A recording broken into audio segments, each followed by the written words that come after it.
Assalamualaikum warahmatullahi wabarakatuh. Waalaikumsalam warahmatullahi wabarakatuh. Bismillahirrahmanirrahim. Alhamdulillahi rabbil alamin. Wassalatu wassalamu ala ashrafil anbiya'i wal mursalin. Sayyidina wa maulana Muhammadin wa ala alihi wa ashabihil mujahidin at-tahirin. Amma ba'du, subhanaka la ilma lana illa ma 'allamtana innaka antal alimul hakim. La hawla wa la quwwata illa billahil aliyyil azim. Saudara-saudara kaum muslimin, terutama adik-adik para remaja dan pemuda yang saya cintai. Apabila seseorang akan membangun rumah, tentu saja dia akan mengadakan beberapa pilihan. Sejak dari memilih lokasi di mana rumah itu akan didirikan, sampai kepada menentukan bahan-bahan kualitas yang akan dipakainya, sampai kemudian kepada wujud dan bentuk rumah yang akan ditinggalinya. Demikianlah bahwa untuk membangun sebuah rumah yang hanya untuk menaungi kehidupan di dunia ini, kita mengadakan berbagai macam pilihan. Apalagi kalau kita akan membangun sebuah rumah tangga yang kita harapkan tidak hanya akan menaungi kehidupan di dunia ini, tidak hanya untuk kepentingan kita saja, tetapi juga untuk kepentingan anak cucu kita di belakang hari, termasuk sampai kepada hari akhirat nanti. Oleh karena itu, pada pertemuan kali ini, saya hanya ingin khusus berbicara kepada adik-adik remaja dan para pemuda, bagaimana sebaiknya memilih jodoh menurut ajaran agama Islam. Dalam Al-Quran, Allah subhanahu wa ta'ala menjelaskan, Zuyyina linnasi hubbus syahawati minan nisa. Bahwa manusia, apapun jenisnya, asal dia bernama manusia, dihiasi dengan perasaan cinta kepada perempuan. Jadi sejak dahulunya secara fitrah, laki-laki senang kepada perempuan, sebagaimana perempuan pun senang kepada laki-laki. Dihiasi rasa cinta ini dalam kehidupan manusia. Dan oleh karena adanya rasa cinta, berkembanglah segala macam persoalan. Sehingga seorang ahli cinta pernah berkata, cinta adalah 5 huruf yang membuat persoalan tidak akan pernah selesai. 5 huruf yang membuat persoalan tidak akan pernah selesai-selesai. Tetapi dalam kehidupan sehari-hari sering kita saksikan bahwa cinta ini bisa mendorong memberikan motivasi yang baik, dan cinta ini pun bisa juga memberikan dorongan yang tidak baik. Oleh karenanya, apabila cinta itu ibarat setetes embun yang jatuh di bumi yang subur, akan tumbuhlah di atasnya aneka ragam bunga-bungaan yang harum semerbak, indah mewangi, sedap dipandang orang, menebarkan rasa aman, damai, sentosa, dan begitu selanjutnya. Tapi jika cinta itu jatuh di hati yang gersang dan tandus, tidak ada yang akan dapat tumbuh di sana selain sirih memanjat batu, kuning daunnya, lemah gagangnya. Maka cinta yang semacam itu tidak akan memberikan dorongan positif kepada seseorang di dalam kehidupannya. Maka lebih dahulu kita akan membicarakan cinta dalam artian yang positif ini, untuk nanti sampai kepada perempuan yang bagaimana yang harus kita cintai, atau laki-laki yang bagaimana yang harus dicintai oleh seorang perempuan. Saudara hadirin yang saya hormati, cinta dalam artian yang positif, pertama, dia selalu mendatangkan keindahan. Yang kedua, cinta itu memberikan energi atau semangat untuk berjuang. Dan yang ketiga, cinta itu selalu membawa resiko dalam bentuk pengorbanan. Maka cinta yang positif pertama melahirkan keindahan. Disinilah orang memerlukan filter atau saringan. Sebab keindahan yang didasarkan karena cinta itu merupakan satu keindahan yang relatif saja. Boleh jadi karena indah orang jadi cinta, boleh juga jadi karena cinta segala sesuatu terasa jadi indah. Namun bagaimanapun juga, kalau hati sudah diliputi oleh rasa cinta, segalanya akan terasa menjadi indah. Cinta itu adalah keindahan. Yang kedua, cinta itu energi, melahirkan dorongan dan semangat. Yang lemah bisa menjadi kuat, yang takut bisa menjadi berani, yang jauh jadi terasa dekat. Itu semua karena dorongan cinta. Dan dari energi ini lahirlah yang ketiga, bahwa cinta adalah pengorbanan. Sehingga orang berkata, berani bercinta artinya harus berani berkorban. Takut berkorban, jangan bercinta. Kalau cinta ini kita salurkan kepada nilai-nilai agama umpamanya, yang pertama, cinta mendatangkan keindahan. Kita cinta kepada agama, maka apapun yang diperintahkan oleh agama akan terasa menjadi indah. Solat akan terasa menjadi indah. Puasa terasa menjadi indah. Zakat terasa menjadi indah. Jihad pun akan terasa menjadi indah. Persis kalau kita cinta kepada seorang gadis. Jika kita cinta kepada seorang gadis, apanya saja akan kelihatan menjadi indah. Jalannya terasa indah, lenggang-lenggoknya terasa indah, suaranya merdu padahal cemprengnya bukan main. Seluruhnya akan mendatangkan keindahan karena dasarnya sudah cinta. Cinta membawa kepada keindahan. Yang kedua, cinta itu melahirkan energi.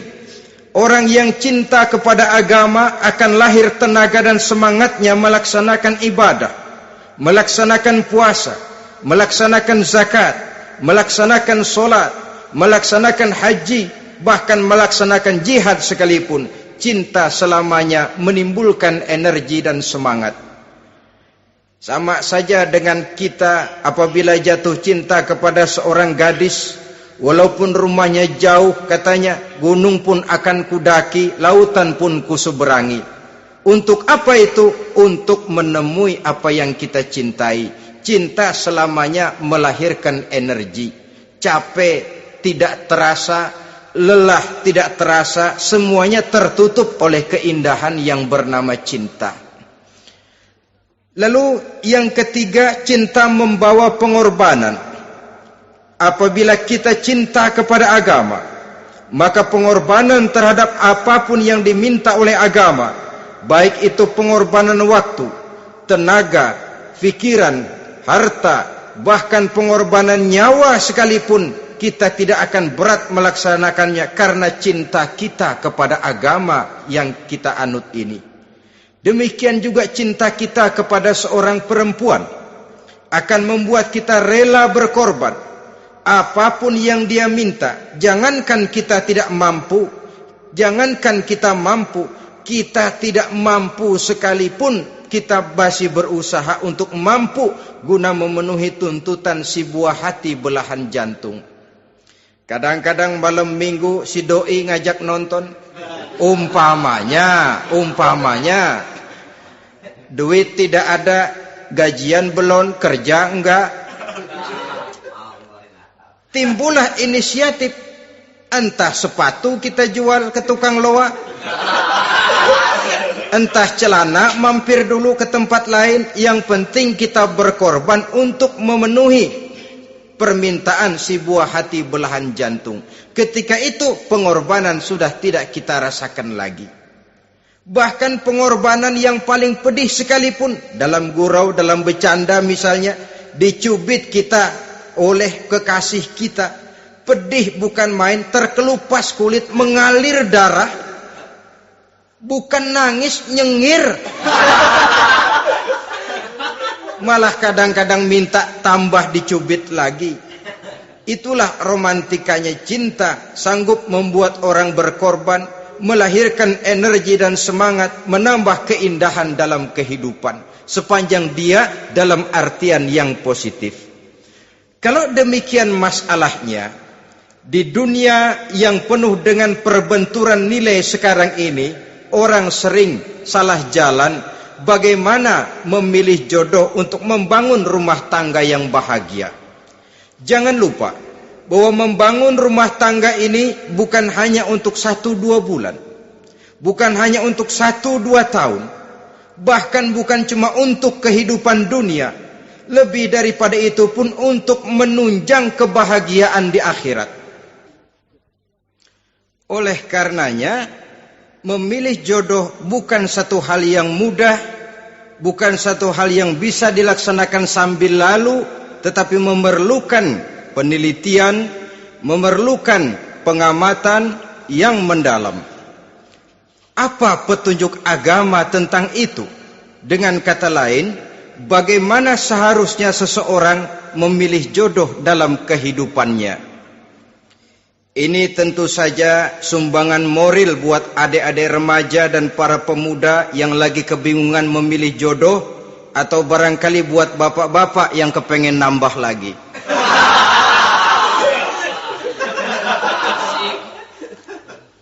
Mohon maaf kepada ibu-ibu, saya tidak menganjurkan, cuma ngajarin. Yang pertama, menurut Nabi, nikahilah perempuan itu karena rupanya, karena hartanya, karena keturunannya, dan karena agamanya. Ada 4 motif utama di sini. Pertama, memilih jodoh, lihatlah rupanya. Lagian siapa yang kepengen dapat jodoh rupanya nggak karu-karuan?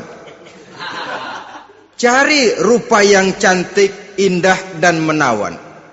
Namun jangan lupa, saya katakan di zaman di mana sering terjadi benturan nilai seperti sekarang ini, orang sulit untuk mendapatkan keaslian. Di mana teknologi sudah sedemikian canggih, di mana ilmu kedokteran sudah sedemikian maju, maka berbagai macam rupa bisa dibentuk dengan apa yang dinamakan operasi plastik misalnya.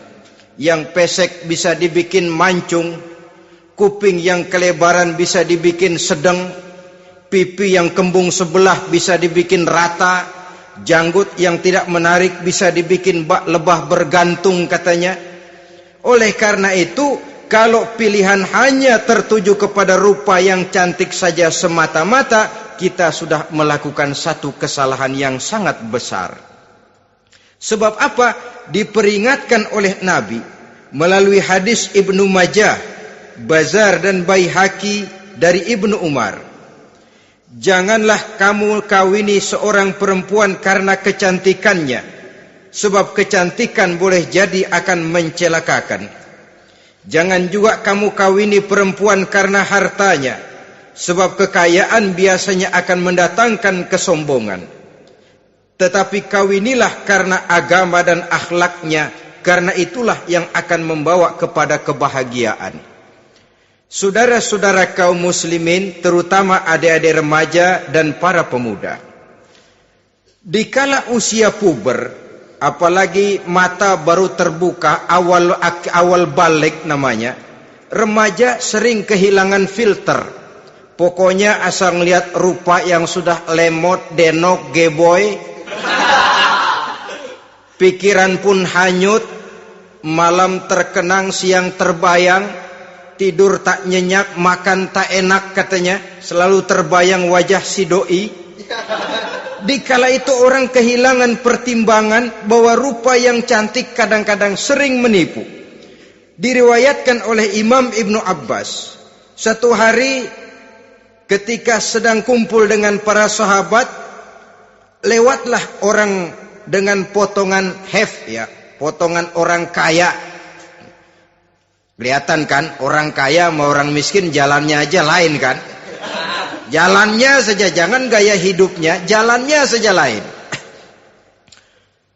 Lewat dia, Rasul bertanya kepada seorang sahabat, menurut pendapatmu bagaimana orang yang lewat itu? Kata sahabat, oh, yang lewat ini ya Rasul, kalau dia meminang perempuan pasti diterima. Kalau dia menolong orang pasti berhasil. Kalau dia ngomong pasti didengerin. Kenapa? Orang kaya. Orang kaya ya Rasul. Kalau dia minang, perempuan mana yang kagak bisa menerima kalau dipinang oleh orang kaya? Biar mukanya udah belipet kayak dompet tanggung bulan. Kalau memang duitnya banyak, nggak kelihatan tuh muka yang belipet. Yang kelihatan duit. Kalau dia nolong orang, pasti berhasil apa yang dia tolong itu. Kalau dia ngomong, pasti didengerin orang. Walaupun omongannya biasa-biasa saja. Kenapa? Orang lihat penampilannya. Sudah, ketika orang itu lewat, beberapa lama kemudian lewat lagi seseorang yang kelihatannya miskin. Rasul tanya lagi, kalau orang ini, bagaimana pendapat kamu? Wah, potongan begini sih Rasul. Kalau dia minang, orang tolak. Siapa yang mau kawin sama kere begini? Kalau dia nolong orang, pasti nggak berhasil. Kalau dia ngomong, kagak bakalan ada yang mau dengerin. Siapa yang mau dengerin orang susah ngomong? Setelah orang itu lewat, apa kata Rasul? Orang yang terakhir, yang lewat ini, yang barusan lewat, jauh lebih baik dari yang pertama yang lewat tadi. Jauh lebih baik. Maksud dari ucapan ini, Rasul sebenarnya mendidik para sahabat jangan tertipu oleh penampilan. Sebab penampilan tidak selamanya mencerminkan keaslian. Apalagi di zaman sekarang, salon di mana-mana bejibun. Alis mata bisa dibikin, pipi bisa dicat. Yang pinggir kuning, yang tengah merah, di sebelah merah ada yang kehitam-hitaman, persis orang kepentok tiang listrik.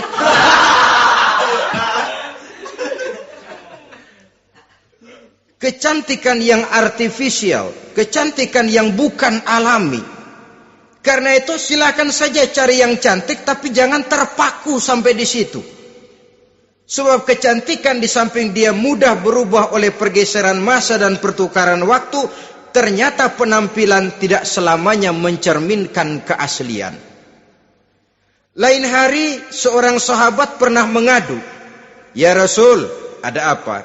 Inna imraati la turaddu yadul lamis." Ya Rasul, istri saya tidak pernah menolak tangan orang laki yang menjamahnya, mengajak salaman kepadanya. Apa jawab Rasul? Ceraiin aja. Tapi hati saya berat ya Rasul, saya cinta betul sama dia. Ya kalau hatimu berat, jaga dia baik-baik. Nah, dari riwayat ringkas ini kita ambil satu perbandingan. Memang punya istri berwajah cantik itu kadang-kadang si malakama kalau imannya tidak kuat. Si malakama. Kita diemin aja, binal, makan hati, nggak aman, nggak tentram. Jangan-jangan saya berangkat ke kantor, dia ngompreng. Buah si malakama, seperti orang tadi, ya Rasul. Istri saya kelihatannya sebenarnya tidak negatif maksudnya ini, cuma bersalaman, tapi terlalu ngobrol. La turaddu yadul lamis, tidak pernah menolak orang yang ngajak salaman. Ya sekedar salaman. Tapi kan awalnya dari salaman. Kalau sudah salaman kan strum bisa ngederdet dari tangan situ. Kata Rasul sederhana saja. Ya kalau memang begitu ceraiin. Saya nggak kuat Rasul. Saya cinta betul sama dia. Kalau kau tak kuat berpisah dengan dia, jagalah dia baik-baik. Ajar, didik, tanamkan rasa keagamaan di dalam hatinya. Saudara-saudara kaum muslimin, jadi rupa yang cantik tanpa didasari oleh nilai-nilai agama akan membuat seorang suami di rumah tangganya seperti si malakama. Seperti berhadapan dengan buah si malakama kalau tidak diiringi dengan nilai-nilai moral yang luhur dan bekal agama yang tangguh. akan pergi jauh dari rumah rasanya tidak aman. Sedangkan di rumah saja siapa yang akan mencari nafkah? Dan begitu selanjutnya. Orang tadi jelas berhadapan dengan buah si malakama. Didiamkan, makan hati. Sebab, maaf, kalau seorang suami sudah tidak punya rasa cemburu terhadap istrinya, itu kan yang disebut dayus. Dan dayus itu, jangankan masuk surga, bau surga saja dia tidak dapat. Tapi cemburu dalam artian bukan cemburu buta, cemburu dalam artian yang wajar. Dia cemburu, akan dikerasi takut kalau istrinya minta cerai, sedangkan dia cintanya sudah kadung medok bener. Si malakama jadinya. Nah, ini juga satu riwayat yang memberikan gambaran kepada kita. Pilihan, silakan cari rupa yang cantik saja. Cari yang cantik. Tapi kalau itu dijadikan motif utama tanpa dasar-dasar agama, saya khawatir nanti rumah tangga kita akan berhadapan dengan buah si malakama. Jadi adik-adik remaja, usaha, ikhtiar, cari yang cantik, yang kira-kira nggak membosenin, supaya kita betah tinggal di rumah, supaya kita merasa ada tempat berbagi rasa, ada tempat kita bernaung. Sebab kalau nyari bini sebini-bininya mah, ya jodoh di tangan Tuhan, kagak usah nyari juga ntar datang diri umpamanya. Iya, kalau yang datang peot. Orang harus berusaha walaupun pada akhirnya jodoh toh memang ditentukan Allah. Kan 3 hal yang kita tidak bisa menentukan itu katanya. Maut, rezeki, jodoh. Itu yang masuk mysterious problem. Problem yang misterius. Maut, misterius. Kapan kita mati, kita sendiri tidak tahu. Tahun depan, 50 tahun lagi, 100 tahun lagi, tidak pernah seorang pun diberitahu. Tapi yang pasti dia bakal datang. Kapan dan di mananya, kita tidak tahu. Bisa di rumah, bisa di masjid, ya alhamdulillah. Bisa di majelis taklim, syukur. Bisa di medan perang membela agama, bagus. Pasti dia akan datang. Maut, mysterious problem. Sesuatu yang kita tidak tahu kapan datangnya. Rezeki, gitu juga. Sehingga orang sering bilang, rezeki katanya kayak bayangan. Kita uber-uber, dia lari. Kita diam, dia mah diam. Setengah mati kita uber-uber. Emang ukuran segitu? Segitu aja. Begitu kita nggak ngapa-ngapain, datang yang bawain rezeki. Namanya rezeki itu mysterious problem. Kadang-kadang ngobek, sungsang, sumbul, udah segala tanah orang kita ukur-ukurin. Udah segala ngomong sudah nggak ada yang loh, tuh sudah buta. Tapi memang bayangan, kalau belum rezeki ya belum. Kadang-kadang nyari kode sampai tidur di kuburan. Belepotan tanah kuburan loh. Yang aneh lagi kadang-kadang orang gila ditanyain. Allahu Akbar, ini kode-kode zaman sekarang ini. Sampai orang waras nanyain orang gila itu gimana itu. Ini sudah efek yang betul-betul negatif. Sudah jelas orang gila kok ditanya. Apa kira-kira yang nanya nggak lebih gila dari yang gila itu?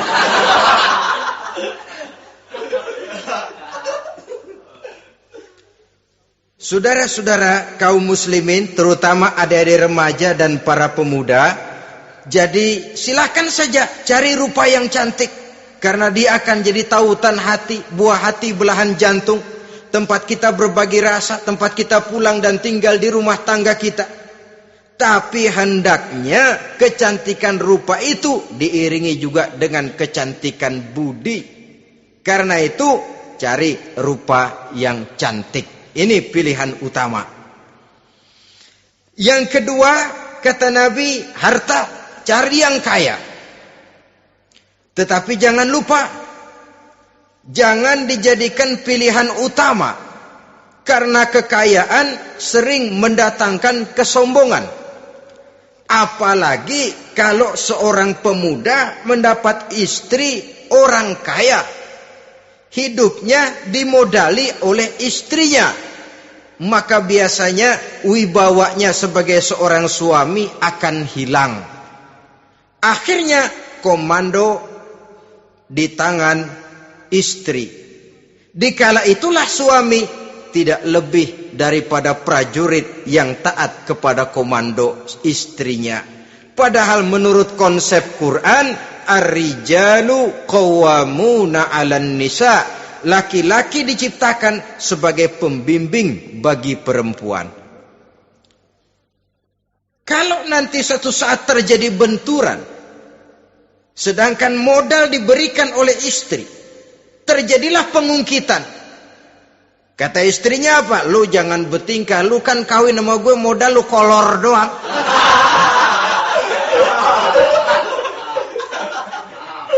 Kalau sekarang bertingkah silakan keluar rumah.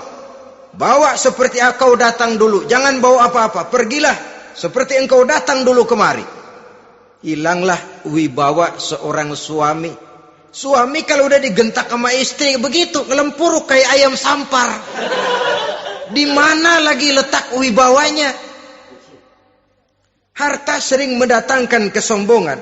Oleh karena itu, walaupun diperintahkan cari yang keturunan orang kaya, tapi maksudnya jangan dompleng. Sebab kepribadian seorang suami akan ditentukan oleh sifatnya sendiri. Keberadaannya ditentukan oleh karya dan perbuatannya sendiri. Itulah yang akan menampilkan kepribadian dia dalam kehidupan di masyarakat ini. Saudara-saudara kaum muslimin, terutama adik-adik remaja dan para pemuda, kan kadang-kadang di zaman sekarang kan kelas-kelas gigolo, playboy ya, nyari tante-tante kesepian, mejeng-mejeng di pinggir-pinggir jalan dengan harapan apa? Ya barter lah, tukar tambah, supaya dapat rokok, dibelikan pakaian, motor dan sebagainya. Tapi yang jelas hilang harga diri sebagai laki-laki, dan itu yang paling mahal. Kalau seorang laki-laki sudah kehilangan harga diri, apalagi yang bisa dibanggakan dalam kehidupan ini? Apa artinya naik mobil kalau kepala tertunduk ke bawah? Apa artinya jalan di tengah masyarakat kalau kita tidak bisa menengadah dengan satu kebanggaan? Hilangnya harga diri merupakan kehancuran awal dari sebuah pribadi yang untuk jangka panjang kita tidak akan bisa lagi berbuat banyak. Tanpa harta orang memang sulit untuk bahagia, tapi harta semata-mata bukan merupakan jaminan bahwa orang lantas akan bahagia. Saya barangkali harus berkata, banyak orang miskin yang kaya, tapi tidak sedikit orang kaya yang miskin. Saya ulangi ini, banyak orang miskin yang kaya, tetapi tidak sedikit orang kaya yang miskin. Nah, bagaimana pengertiannya? Orang miskin yang kaya, materinya sederhana, peralatan rumah tangganya sederhana, tapi hatinya kaya. Oleh karena hatinya kaya, jiwanya lapang. Sebaliknya, orang kaya yang miskin, di tengah kelimpahan materi yang berlimpah, segalanya serba ada, hatinya yang miskin. Kelimpahan materi tidak akan sanggup mengobati kemiskinan hatinya. Sehingga di tengah kehidupan yang serba ada, dia masih merasa kurang, maka dia tidak pernah cukup. Di tengah kemilauan dan gemerlapan serta glamornya rumah mewah, dia merasa hidup di tengah gurun pasir yang gersang dan tandus. Karena itu, biarlah miskin harta tapi kaya budi, daripada kaya harta tapi miskin budi. Lebih utama lagi, kaya harta, kaya budi. Itu idealnya. Dasar pilihan ketiga, sesudah rupa dan harta, menurut Nabi, keluarga. Faktor keturunan sangat menentukan. Pepatah mengatakan, buah apel akan jatuh tidak terlalu jauh dari pohonnya. Biasanya kalau bapak kalong, anak kampret. Bapak nyolong, anak nyopet. Itu fotokopi. Saudara-saudara, sungguh pun demikian, faktor keluarga bukan merupakan yang paling dominan. Karena segalanya memang bergantung kepada hidayah dari Allah Subhanahu wa ta'ala. Kalau hidayah datang, bisa saja anak maling bisa jadi kiai. Kalau hidayah datang, bisa saja anak Nabi malah ikut bersama orang-orang kafir. Pada akhirnya orang mau besar atau tidak, bukan dengan jalan menyempeng kepada keturunan orang lain, tapi ditentukan oleh kepribadian dirinya sendiri. Tidak bisa kita menjadi besar dengan menyebut kebesaran orang lain. Itu sebabnya dicontohkan oleh Imam Ali pada saat beliau berkata, "Laisal fata may yaqulu kana abi, walakinnal fata may yaquluha anadha." Anak muda yang gentleman adalah anak muda yang berani berkata, inilah saya. Bukan anak muda yang membanggakan leluhurnya. Ini kan zaman sekarang ini lagi ngetop-ngetopnya lagu-lagu cengeng katanya dah. Sebenarnya menurut saya bukan cuma lagu cengeng yang jadi masalah. Lagu cengeng cuma satu efek dari sikap yang lebih utama dari itu, yaitu mental cengeng. Kalau mental sudah cengeng, apapun yang kita lakukan akan jadi cengeng. Tidak cuma lagu, kebudayaan yang lahir akan kebudayaan cengeng. Jadi pengusaha cengeng. Jadi pejabat cengeng. Jadi kiai cengeng. Kenapa? Mental cengeng. Di antara mental cengeng itu apa? Mengandalkan fasilitas atasan. Kalau tidak ada fasilitas dari atas, lantas tidak bisa berbuat apa-apa, cengeng. Menjadi besar bukan karena karier pribadi, tapi karena nasib katrolan. Itu pun termasuk mental cengeng. Sedikit gagal, bagaimana sedikit jalan buntu, sedikit deadlock, lu ngapain lu melulu? Saudara hadirin yang saya hormati, jadi lebih penting dari sekedar lagu-lagu cengeng, saya malah lebih suka bicara mental cengeng ini. Mental yang cepat putus asa. Mental yang tidak mau mengeluarkan usaha maksimal. Mental yang hanya mengandalkan fasilitas. Sedangkan pribadinya tidak lebih daripada pribadi sumuhun dawuh, pribadi kulo nuwun, pribadi kumaha juragan wae, pribadi oke bos, pribadi asal bapak senang. Bukankah itu semua merupakan cermin dari mental-mental yang cengeng, yang untuk jangka panjang tidak akan pernah menguntungkan daripada pembangunan bangsa dan negara yang kita cintai ini.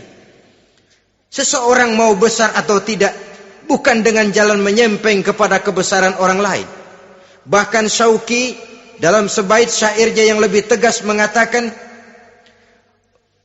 wa syarrun nasi zu khumulin iza fakhartahum zakarul jaduda wa syarrun nasi wa khairun nasi zu syarafin qadimin aqama li nafsihi syarafan jadida.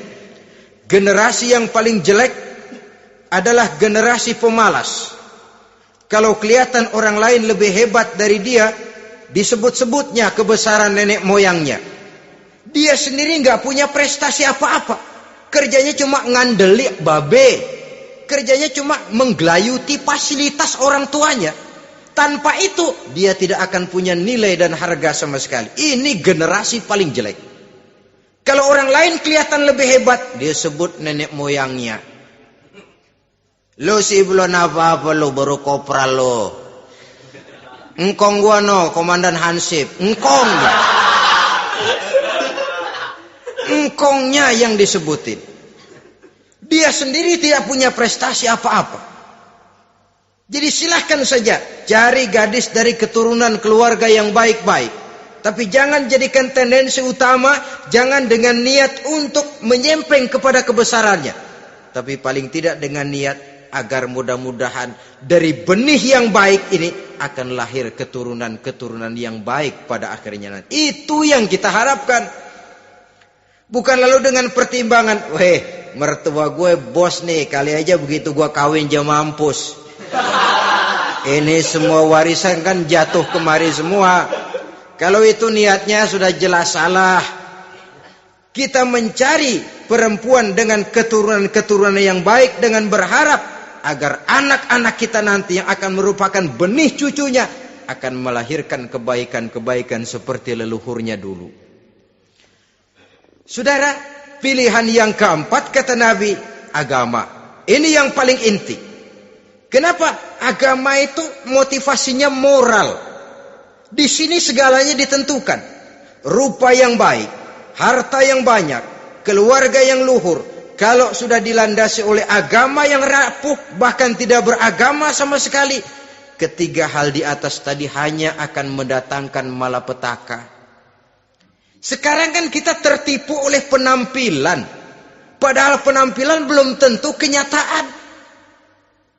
Di jalan-jalan kita akan lebih terpesona melihat gadis pakai miniskirt di atas lutut ketimbang kita melihat gadis-gadis yang pakai jilbab. Kalau sudah pakai jilbab keliwat, yang usil banyak banget, bau sorga nih. Bau sorga katanya. Tapi kalau sudah yang pakai miniskirt itu yang lewat, itu dari ujung ke ujung mata kagak mau kedip. Laler nemplok di mata kagak dirasain. Kita terpesona oleh penampilan zahir, padahal penampilan belum tentu memantulkan hal yang sebenarnya. Tapi memang itulah watak manusia. Watak manusia, saya katakan manusia tanpa kecuali. Tetapi bergantung kepada pemikiran jangka pendek atau jangka panjang. Kalau jangka panjang yang kita pikirkan, ya tentu kita tidak akan mudah terpesona oleh hal yang zahir. Sampai-sampai Quran sendiri mengatakan budak yang hitam legam tapi beriman itu lebih baik daripada orang-orang musyrik walaupun cantik, denok, lemot, geboy. Ada lagi nggak bahasa yang lebih dari itu? Cantik, denok, lemot, geboy, bahenol, nerkom. Tapi kafir masih lebih baik budak yang hitam legam sekalipun. Kalau dia beriman. Kenapa? Rumah tangga untuk jangka panjang. So itu Islam tidak membolehkan kawin campuran dengan lain agama. Walaupun ada ayat yang mengatakan boleh kawin dengan ahlul kitab. Tapi sebagian mufassir menjelaskan bolehnya kawin dengan ahlul kitab itu dalam kondisi darurat. Dalam kondisi normal tidak bisa. Kenapa? Kalau sudah berlainan agama, akan terjadi kerancuan rumah tangga untuk jangka panjang. Bagaimana membina dalam keharmonisan di rumah tangga? Bagaimana nasib anak-anak nanti? Kadang-kadang ada keluarga, kami sih keluarga modern. Anak-anak kami berikan kebebasan untuk milih agama apa saja. Bapaknya Islam, istrinya Kristen, anaknya ada yang Hindu, Buddha. Bagus nih, keluarga pecel namanya. Bagaimana keluarga modern bisa seperti itu? Padahal seorang suami bertanggung jawab di hadapan Allah. Dia akan ditanya tentang istrinya. Dia akan dimintakan pertanggungan jawab tentang anak-anaknya. Kalau istri kita berlainan agama, mungkin terjadi pengkaplingan. Pokoknya kalau anak perempuan ikut ibu, anak laki ikut bapak. Administrasi dunia bisa begitu. Tapi akhirat, pertanggungan jawab di hadapan Allah. Bisakah kita? Sorry aja Tuhan emang janjinya begini. Saudara hadirin yang saya hormati, oleh karena itu budak legam hitam kalau beriman masih lebih baik daripada orang-orang yang tidak beriman walaupun cantik dan mempesona. Kenapa? Ini faktor agama. Ya buat 1-2 bulan bisa terwujud rumah tangga yang tentram. 2-3 tahun mungkin masih bisa bertahan, tapi sampai kapan? Sampai kapan itu akan terwujud? Pada akhirnya akan muncullah dilema yang akan sulit buat diatasi.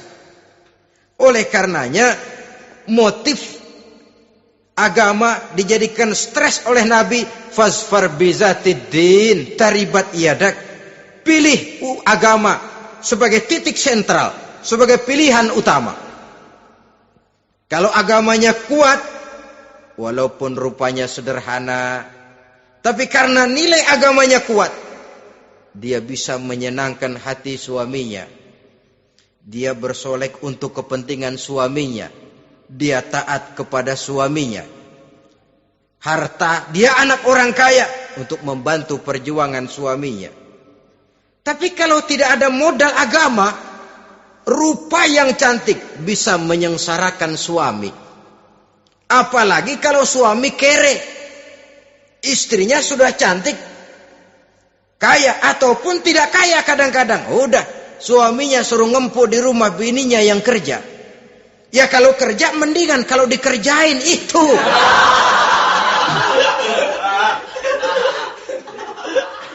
Itu yang repot.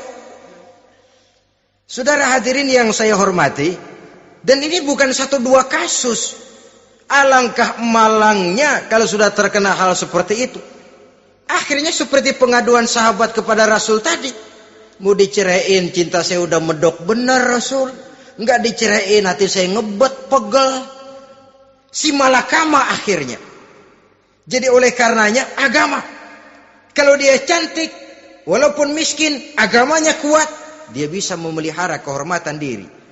Dia kaya, agamanya kuat, hartanya disalurkan di jalan Allah. Karena itu, agama jadikan pilihan utama. Dan ukuran agama itu bukan cuma jilbab loh. Ya kadang-kadang ada juga yang jilbabnya nggak pernah lepas, tapi kadang-kadang akhlaknya lebih binal dari yang kribo. Ada cuma sekedar kamuflase saja, itu pun penampilan, sekedar penampilan saja. Cuma dari segi aurat ya memang lebih baik dan lebih utama, dan saya kira lebih mengundang penasaran toh. Duren kalau udah dibuka kan kelihatan isinya, emang udah begitu, udah. Tapi kalau masih rapat, itu yang rasanya kita pengen buka. Timbul tantangan, gue pengen tahu isinya. Rasanya juga begitu. Sama saja dengan baju, kalau dibungkus rapat di plastik, ditaruh di etalase, adanya di toko serba ada, tahu kita barang mahal nih. Biar punya duit, kita mau nawar ragu-ragu, takut nggak cukup. Tapi kalau barang sudah dibuka di jalanan, diobral di pinggir jalan, murahan, 1.003 masih dicampur odol. Yang begitu sih biar nggak punya duit, kita berani banget tanya, nawar, megang lagi nyemek. Berat duit nih bang.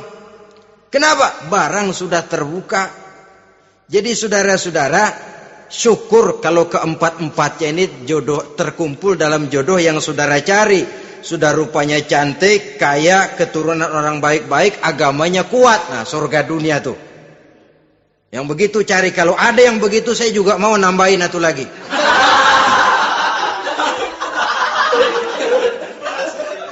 Tapi yang kumpul keempat-empatnya ini terus terang saja langka. Makhluk langka ini. Kadang-kadang cantik, kaya, keluarganya hebat, agamanya nol, akhlaknya kayak setan. Tapi yang paling celaka kalau empat-empatnya kagak ada. Rupanya jelek, melarat, bapaknya biang maling, kagak beragama lagi. Apanya yang mau dipilih? Mampus saja mendingan. Sudah nggak ada pilihan sama sekali tuh. Sudah nggak ada pilihan sama sekali. Saudara hadirin yang saya hormati, terutama adik-adik remaja. Nah, lalu apa motivasi agama dalam pembinaan ini apa? Agama ini kan memberikan contoh bahwa perempuan yang baik itu, yang kita ingin jadikan dia sebagai ideal dalam pencarian jodoh, tandanya 3. Iza ra'aitaha sarratka, kata Nabi. Kalau dipandang, dia bisa menggembirakan kamu. Kan ini yang penting buat seorang suami. Kalau saudara nanti jadi suami, punya istri yang jadi partner setia mendampingi suaminya. Kalau dilihat nggak membosenin, Kenapa? Dia berdandan untuk nyenangin hati suaminya. Enggak bosenin. Kan kadang-kadang ada bini kalau kita pulang demok aja fotonya.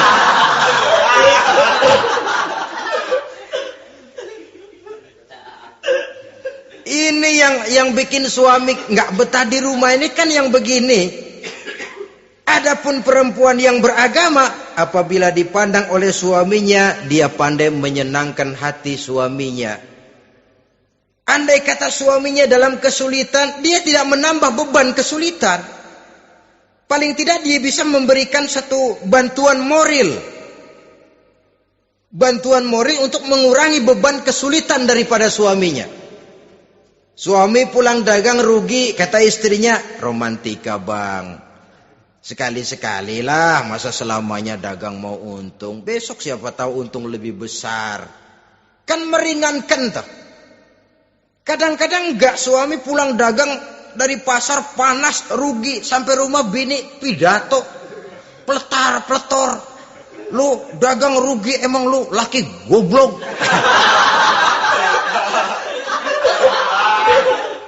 Sudahlah di pasar rugi, di rumah digoblok-goblokin. Ini nanti kena penyakit broken home yang begini ini.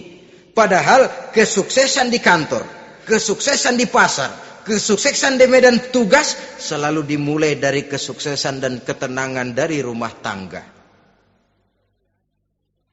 Dia berhias untuk kepentingan suaminya, tidak terlalu berlebihan, dan suaminya pun pandai menghargai istrinya dengan kata-kata yang menimbulkan gairah dan semangat. Melihat istrinya bersorak, kamu makin cantik saja. Jangan juga kadang-kadang suami ketus. Ngelihat pulang kantor, lihat suaminya, istrinya dandan rapi. Tumben lu mau bekasin apa? Mau bekasin katanya.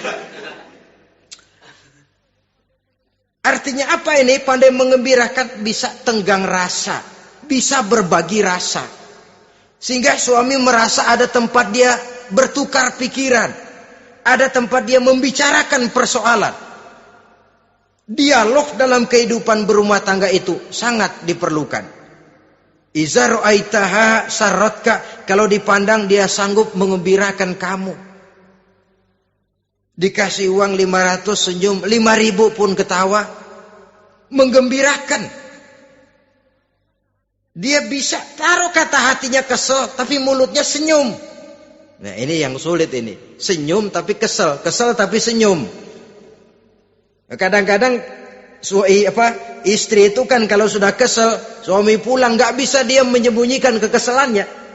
Dari jauh suami sudah lihat ini yang nyambut, ini bemo ini. Udah monyong serem. Saudara hadirin yang saya hormati, yang kedua, bila diperintah dia taat. Ini pengaruh agama.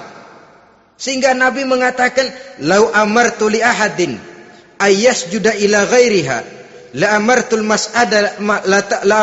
mar'ata litasjuda ila zawjiha likibari haqqihi 'alaiha." Andai kata saja boleh aku memerintahkan manusia untuk sujud kepada sesama manusia, pastilah aku perintahkan perempuan untuk sujud kepada suaminya. Kenapa? Karena besar hak suaminya kepada dirinya. Untung sujud kepada manusia tidak boleh. Andai kata boleh, perempuan disuruh sujud sama suaminya. Ini tidak perlu sampai sujud, cium tangan saja minta ridho suami. Kadang-kadang perempuan sekarang berat.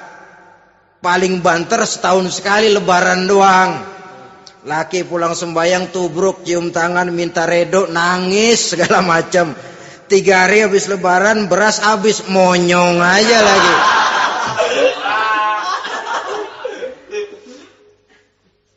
Saudara hadirin yang saya hormati, yang ketiga, akibat pengaruh agama, dia sanggup memelihara kehormatan diri dan sanggup menjaga harta suaminya. Memelihara kehormatan diri baik pada saat suaminya di rumah atau pada saat suaminya tidak ada di rumah. Satu riwayat, seorang sahabat akan pergi perang jihad di fi sabilillah. Ketika mau berangkat dia bilang kepada istrinya, saya mau berangkat perang. Kalau saya belum pulang kamu jangan keluar rumah. Baik bang. Pergi istrinya, pergi suaminya jihad. 1 minggu, 2 minggu berlalu, belum juga pulang. Satu hari datang utusan dari rumah orang tua si istri ini. Assalamualaikum bu. Waalaikumsalam. Ada apa? Ada berita kurang enak bu. Orang tua ibu sakit parah. Mohon tolong ditengokin. Apa kata si istri? Maaf saja, suami saya belum pulang dari medan perang. Saya belum dapat izin keluar rumah kalau dia belum pulang. Tolong sampaikan maaf saya kepada orang tuanya. Pulanglah utusan tadi. Besok balik lagi. Bu, ada apa? Udah Senin Kemis. Napasnya sudah sampai tenggorokan. Tolong tengokin buat terakhir kalinya bu. Suami saya belum pulang. Dia pesan kalau dia belum pulang saya jangan keluar rumah. Saya nggak bisa tengokin orang tua saya. Salam maaf saja. Pulang utusan itu. Besok balik lagi. Bagaimana? Sudah meninggal bu. Mau dikubur. Tengokinlah buat terakhir kalinya. Suami saya belum pulang. Saya belum berani keluar rumah kalau suami saya belum pulang. Itu janji saya sama suami saya. Pulanglah utusan ini ngadu kepada Rasulullah sallallahu alaihi wasallam. Ya Rasul, ini perempuan kelewatan benar. Dari orang tuanya sakit sampai sekarat, sampai mati, sampai dikuburin dia nggak nengokin. Memangnya kenapa? Suaminya katanya pergi jihad dan suaminya tidak mengizinkan dia keluar rumah kalau si suami belum pulang. Apa jawab Rasul? Marahkah beliau? Tidak, beliau senyum. Apa katanya? Dosa orang tua yang meninggal ini telah diampuni oleh Allah karena dia punya anak perempuan yang begitu taat kepada suaminya. Allahu Akbar. Dosa orang tua yang sudah meninggal itu diampuni oleh Allah karena dia punya anak perempuan yang begitu taat kepada suaminya. Ketaatannya kepada suaminya menyebabkan dosa orang tuanya diampuni oleh Allah Subhanahu wa taala. Suami pergi jihad, orang tua sakit keras, tidak berani dia keluar rumah. Itu tandanya bisa menjaga kehormatan diri. Kalaupun satu saat suaminya manggil, bu, tolong ambilin uang di dompet. Dompetnya dibawa, bang, ambil saja sendirilah, nanti salah ambil lagi saya. Kadang-kadang enggak, suaminya pergi mandi, dompet berantakan. Saudara hadirin yang saya hormati, ini motivasi agama.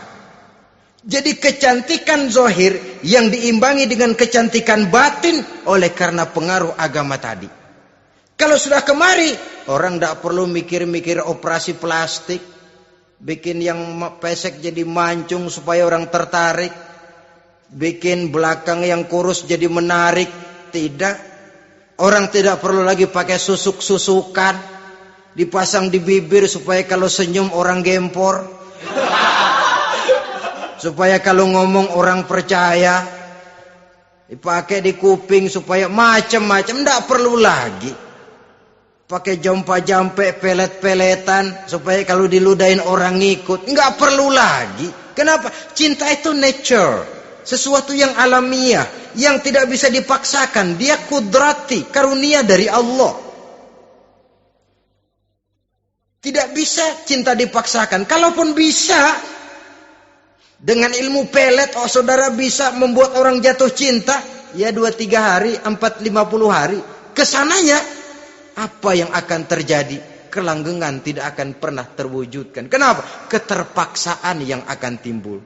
Dalam kondisi semacam itu, rumah tangga tidak akan mengalami ketenangan dan ketentraman. Jadi biarkan cinta berjalan secara alamiah, karena dia memang alamiah. Saudara-saudara, nah sekarang kalau sudah ketemu nih, yang 4 tadi, rupa cantik, keturunan boleh, kaya lumayan, agama kuat. Apa yang harus kita cari? Apa yang harus kita lakukan? Apa pakai pepatah anak sekarang? Aku lihat, aku pikat, aku dapat, aku sikat, aku minggat. Bangsat.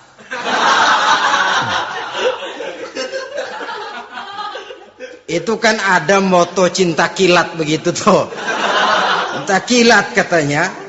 Aku lihat, aku pikat, aku dapat, aku sikat, aku minggat. Bangsat.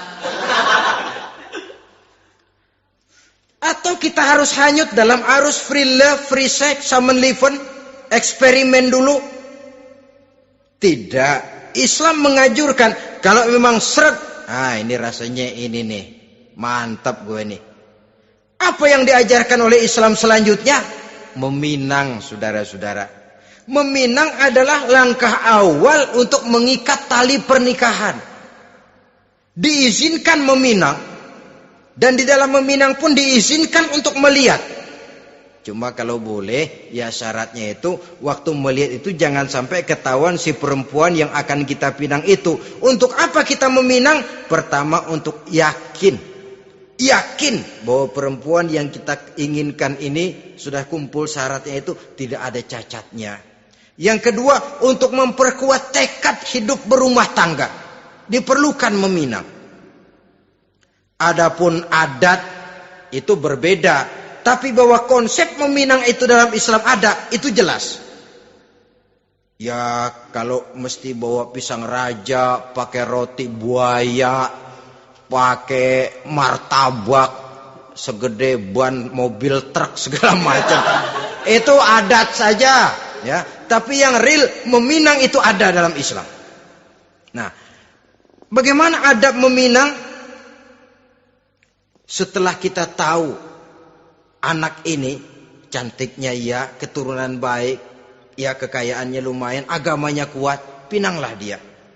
Caranya boleh lihat langsung. Lihat langsung kalau bisa tanpa setahu si perempuan. Dan batas yang boleh dilihat itu muka dan tangan. Itu saja. Jadi jangan gerusak. Minta permisi Pak, saya mau ngelihat anak bapak seutuhnya. Soalnya buat saya ini nanti. Apanya aja dibedolin, jangan. Kira-kira yang boleh itu muka sama tangan. Andai kata kita risih, sebab nanti kalau nggak jadi akan jadi timbul rasa malu dan si perempuan juga kasihan.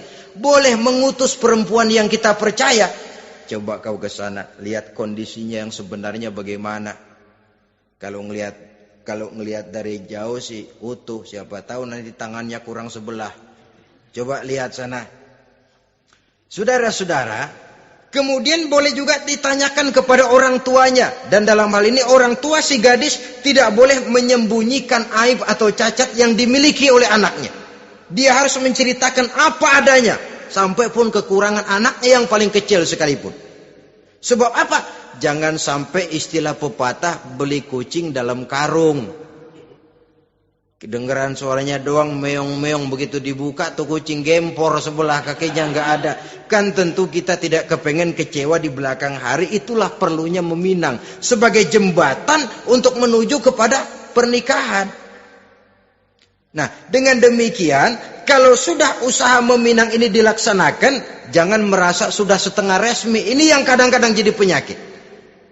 Malah sesudah meminang harus masing-masing lebih menjaga diri, menjaga kehormatan, menjaga pergaulan. Kenapa? Agar saat memasuki jenjang pernikahan nanti merupakan jenjang yang sangat ditunggu-tunggu. Ada rasa keinginan tahu. Kalau tidak, ya udah biasa, nggak giroh lagi ngadepin perkawinan. Kenapa? Kemarin-kemarin gue udah cobain. Hilang gairah lagi. Sebab itu kalau sudah meminang, jangan merasa sudah setengah halal. Udah minang ini Kadang-kadang orang tua juga konyol. Sudah dipinang, diumbar. Lu mau kemana keda lu udah pinang? Padahal meminang itu cuma langkah awal. Sedangkan selanjutnya harus lebih berusaha menjaga kehormatan diri sampai pada saat nanti pelaksanaan pernikahan. Nah, saudara-saudara, terutama adik-adik remaja dan para pemuda, walaupun agak sekilas memang karena terbatasnya waktu pada pertemuan ini, mudah-mudahan bisa memberikan gambaran yang sepintas tentang bagaimana sebaiknya kita memilih jodoh di dalam membina rumah tangga yang bahagia. Semoga ada manfaatnya. Terima kasih atas segala perhatian. Mohon maaf atas segala kekurangan. Usikum wa nafsi bitaqwallah. Wassalamualaikum warahmatullahi wabarakatuh. Waalaikumsalam.